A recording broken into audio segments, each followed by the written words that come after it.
IPL 2026 season కి ముందు Chennai super Kings దిగ్గజం మహేంద్ర సింగ్ ధోని భవిష్యత్తుపై క్రీడా ప్రపంచంలో ఆసక్తికరమైన చర్చ మొదలైంది.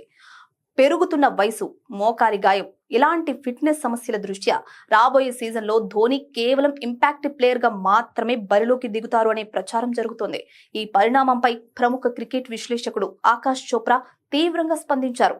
క్రికెట్ అనేది ఫుట్బాల్ కాదని, కేవలం 10 నిమిషాల ప్రదర్శన కోసం సబ్స్టిట్యూట్ ఆటగాడిగా ధోని రావడం సరికాదని ఆయన అభిప్రాయపడ్డారు. ధోని వంటి గొప్ప ఆటగాడు పూర్తి స్థాయి ఫిట్నెస్ తో లేకపోతే గౌరవప్రదంగా రిటైర్మెంట్ ప్రకటించడమే ఉత్తమమని ఆయన సూచించారు.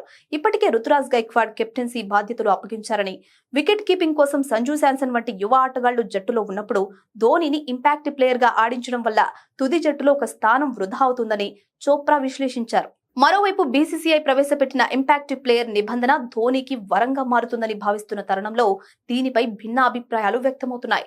ధోని మైదానంలో ఉంటేనే ఆ జట్టుకు నిండుదనం వస్తుందని, అతను కేవలం బ్యాటింగ్ కి మాత్రమే పరిమితం కావడం క్రీడా స్ఫూర్తికి విరుద్ధమని కొందరు విమర్శకులు వాదిస్తున్నారు. అయితే ధోని క్రేజ్ దృష్ట్యా ఆయన మైదానంలో ఏ పాత్రలో కనిపించినా తమకు సమ్మతమేనని చెన్నై అభిమానులు స్పష్టం చేస్తున్నారు. మోకాలు నొప్పుతో ఇబ్బంది పడుతున్న ధోని గత సీజన్లలో కూడా లోయర్ ఆర్డర్ లో వచ్చి మెరుపులు మెరిపించారు.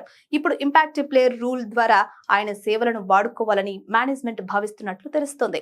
చెన్నై సూపర్ కింగ్స్ యాజమాన్యం నుంచి దీనిపై ఇంకా అధికారిక ప్రకటన రానప్పటికీ ఆకాష్ చోప్రా చేసిన వ్యాఖ్యలు నెట్టింట వైరల్ అవుతూ ధోని అభిమానుల మధ్య పెద్ద ఎత్తున వాడి వేడి చర్చకు దారితీశాయి. 2026 సీజన్ ధోనికి ఆఖరిది కావచ్చు అనే ఊహాగానాలు ఈ చర్చను మరింత ఆసక్తికరంగా మార్చాయి.